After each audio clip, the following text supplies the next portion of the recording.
Ipinanganak si Jose Pasiano Laurel noong March 9, 1891 sa Tanawan, Batangas, Luzon.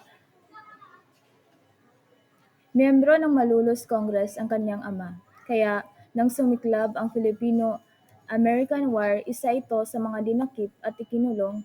Sa murang edad, namulat si Laurel sa kahalagahan ng nasyonalismo dahil sa kapalaran ng kanyang ama. Nakapagtapos si Laurel ng abogasya sa Unibersidad ng Pilipinas at kabilang siya sa ilang Pilipinong nakapasa sa American at maging sa Philippine Bar Examination. Kalaunay bumalik siya ng bansa at nagsilbing abogado para sa ilang Hapones sa Pilipinas. Pero bago magsimula ang kanyang karera sa pulitika, iniwan niya ang lahat ng ito. Naging isa din si Laurel sa mga opisyales ng Pangulong Manuel L. Quezon na nooy pinuno ng Philippine Commonwealth.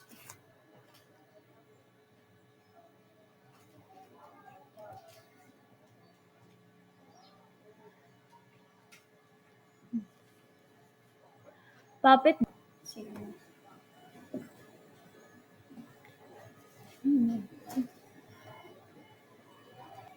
Puppet government do exist, defined by the Merriam-Webster dictionary. A puppet government is one endowed with the outward symbol of authority, but in which another power exercises direction and control. There is no argument that this definition does apply to the Japan-sponsored Second Republic.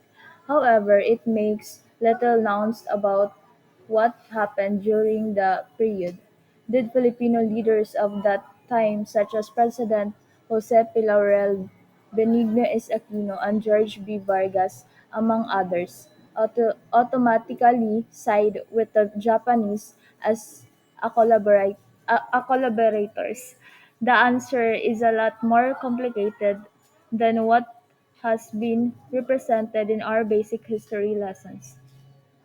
After the invasion of Philippines and the entry of Japanese imperial forces in Manila, Japanese Prime Minister Hideki Toho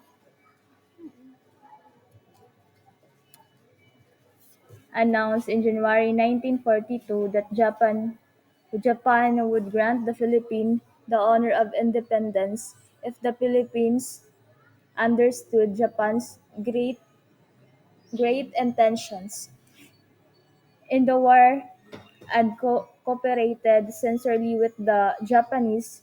During that time, Filipinos together with the Americans were fighting intensely against the Japanese invaders in Bataan, Corregidor, and other areas.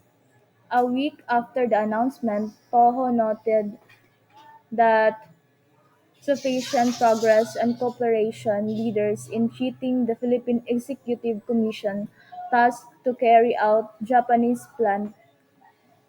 Few Filipino gave the promise of independence much thought as it was seen as a ploy to attract them to cooperate. Filipino leaders led by former Commissioner of Justice and the Commissioner of Interior Laurel saw the potential of carrying out the needed reforms in the administration. After all, they were already in a position to do, being trusted by Japanese and allegedly instructed by President Manuel Quezon and U.S. General Douglas MacArthur themselves to remain and do their best to soften the blow of enemy occupation.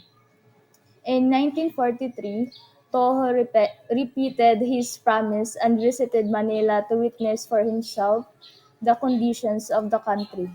Toho concluded that the Filipinos were cooperating despite the growing guerrilla resistance movement in the countryside.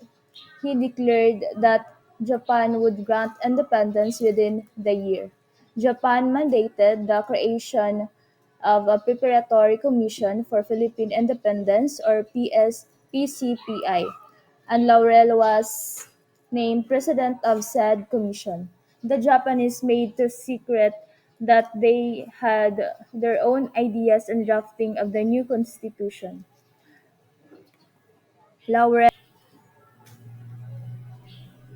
Laurel then became the target of guerrilla fighters because he was deemed pro-Japanese. He suffered an assassination attempt and was confined at the Philippine General Hospital. While recuperation- recuperating, he met with PCPI members and postulated with own ideas in the Constitution without regard for what the Japanese wanted. Laurel an extensive experience in government and was involved with framing the 1945 Constitution.